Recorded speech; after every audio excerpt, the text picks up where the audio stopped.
s'appelait Georges. Et on le fêtait à la Saint-Georges, le 23 avril. Au Liban, avril, c'est le printemps. Les arbres sont en fleurs. C'est l'odeur du jasmin partout. Et c'est la saison des fraises qui débute. Pour fêter Georges, ma mère organisait chaque année un party où les fraises avaient leur place de choix. C'était la tradition, une délectation, et pour moi, c'était presque une indigestion de fraises. Je ne vous cache pas qu'avril, pour moi, aura toujours le goût des fraises. Madame la Présidente, chers collègues, et tous ceux et celles qui aiment les fraises, Georges était un homme merveilleux.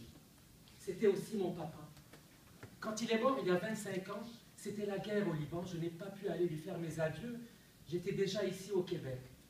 À l'époque, j'étais ce jeune homme insouciant. J'avais fait une coupure avec ma vie passée. La page était tournée. Le deuil a été rapide, trop rapide, presque immoral lorsque j'y repense aujourd'hui. Mais Georges avait tout simplement cessé d'exister. Voilà. Vous est-il arrivé de vous rendre compte de l'importance de quelqu'un après qu'il soit parti? Je suis sûr que oui. Moi aussi. C'est ce qui m'est arrivé. Ce n'est qu'aujourd'hui, 25 ans plus tard, que j'ai pris conscience de la valeur de mon père, qu'il me manque, que j'ai besoin de lui.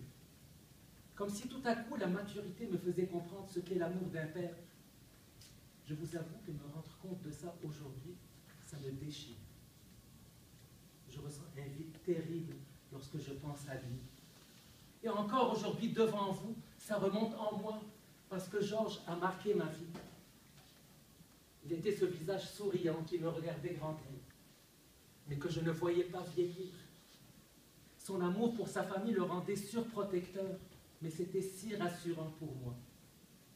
Il transmettait à ses 4 enfants des belles valeurs, des valeurs comme la rigueur, la persévérance, le respect, tout ce qu'il y a de meilleur chez l'être humain. Vous savez, être parent en temps de guerre, c'est terrible. Vivre tous les jours sur la corde raide dans la peur de perdre ses enfants, c'est difficile à supporter. Georges a vu son commerce, tout ce qu'il avait bâti au cours de sa vie s'écrouler sous ses yeux. Mais il a gardé le moral, il a gardé la tête haute, a toujours espéré dans de meilleurs lendemains.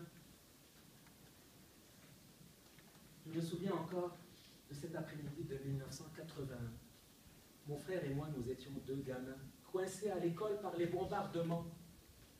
Mon père était arrivé lors d'une accalmie. Il nous avait ramenés à la maison à toute vitesse. Pour moi, c'était le sauveur héroïque. Évidemment, ma relation avec mon père n'a pas toujours été au beau fixe. Devenu adolescent, il y a eu une distance entre nous deux. Il y a eu des conflits. Il voulait à tout prix me transmettre ses talents, m'initier à la plomberie, la menuiserie, des travaux manuels qui ne m'intéressaient pas du tout. Je ne voulais rien savoir de ça. Maintenant, je le regrette lorsque le robinet fuit chez nous à la maison. C'est cher un plombier. Vous savez ce que ça coûte, le tarif horaire d'un plombier? Je suis sûr que plusieurs d'entre vous aussi ont eu des différends avec leur père, n'est-ce pas? Moi aussi. J'ai eu même une colère. Devenu adulte, je lui en voulais. Je lui en voulais de ne pas me comprendre, de ne pas m'accorder d'attention, de ne pas me faire confiance. Mais on dirait que le temps efface les rancœurs. Êtes-vous d'accord avec ça? À un moment donné, la nostalgie refait surface. Aujourd'hui, je revois la fierté dans ses yeux lorsqu'il a fait mon premier nœud de cravate. Pour lui, j'étais devenu un homme. Il venait de cette génération d'hommes qui exprimaient que leur tendresse. Mais son affection paternelle ressortait dans plein de petits détails qui sont encore très vifs dans ma mémoire. Je revois la bienveillance du grand-papa qu'il était lorsqu'il berçait mes petites nièces. Son amour pour moi m'apparaît dans toute sa chaleur. Et ça me déchire, ça fait mal, parce qu'il n'est plus là aujourd'hui. Vous avez remarqué, j'ai parlé de mon papa et de mon père. Le premier représente la proximité, l'abandon, le jeu. Le deuxième représente l'autorité, la sagesse, les interdits. Les deux me manquent. Vous aussi, comme moi, vous avez un papa et un père. Aimez les deux, appréciez les deux, quelle que soit votre relation. Ne manquez jamais l'occasion d'exprimer votre reconnaissance. Allez vers lui, laissez parler votre cœur. Tiens, appelez-le ce soir. Prononcez ce beau mot, papa. Demain, il sera peut-être trop tard. Pour ma part, je ne l'ai pas appelé. Et ce mot papa reste gravé en moi. Et voilà pourquoi il résonne encore et toujours après 25 ans.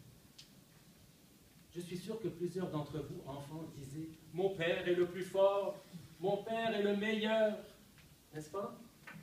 Je vous dis maintenant, mon père était le meilleur. Il me manque. Sa mémoire est dans chaque fraise que je mange et qui a le goût de ce mois d'avril. S'il était assis là parmi vous aujourd'hui, je lui dirais, tu sais papa, maintenant les fraises on en trouve à l'année longue. Viens-t'en, allons en manger.